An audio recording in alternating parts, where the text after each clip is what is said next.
ഉള്ളി വാടി വന്നിട്ടുണ്ട്. നമുക്ക് ഉപ്പിട്ട് കൊടുക്കാം. ആവശ്യം പോലെ ഇടാവുള്ളൂ.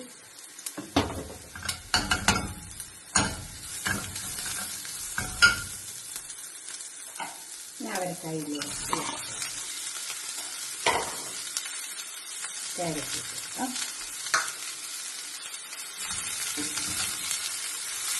ഇങ്ങനെ ആക്കി ചേർത്തിട്ട് വെള്ളം ഒന്നും വെക്കണ്ട, അട മൂടി കൊടുത്താൽ മതി.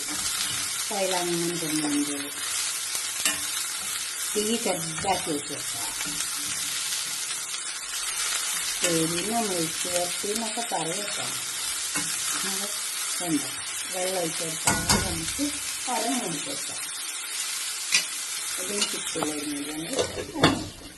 തീ ചെറുതാക്കി വെച്ചോളാം. ഇത് തയ്യാറായി വന്നിട്ടുണ്ട്.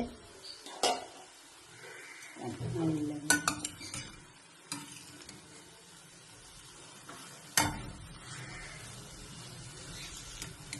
കുറച്ച് നേരം അവിടെ അടച്ച് മൂടിയിട്ട് കൊടുത്താൽ മതി. തീ ചെറുതാക്കി വെച്ച് കൊടുക്കണം. അപ്പോൾ അതങ്ങനെ വന്നോളൂ. വെള്ളമൊന്നും ഒഴിച്ച് കൊടുക്കണ്ട. നമുക്കിതൊരു പാത്രത്തിലേക്ക് സെർവ് ചെയ്യാം. ഉപ്പേരി നമുക്ക് പാത്രത്തിലേക്ക് സെർവ് ചെയ്യാം. ഞാനൊന്ന് വെച്ചൊക്കെ ഉള്ളിയൊക്കെ അരിയ പോലെ മുറിച്ചിട്ടിട്ട് നല്ല ടേസ്റ്റ് ഉണ്ടാവും. ഉള്ളിയൊക്കെ ഇങ്ങനെ കഴിക്കാനും പറ്റും. നിങ്ങളുടെ അഭിപ്രായം നിർദ്ദേശമൊക്കെ കമൻറ്റ് ബോക്സിൽ അറിയിക്കുക. ലൈക്ക് ചെയ്യുക. അപ്പോൾ തന്നെ ഷെയർ ചെയ്യുവാനും സബ്സ്ക്രൈബ് ചെയ്യാത്തവരൊക്കെ ചെയ്യുവാനും. Okay, by.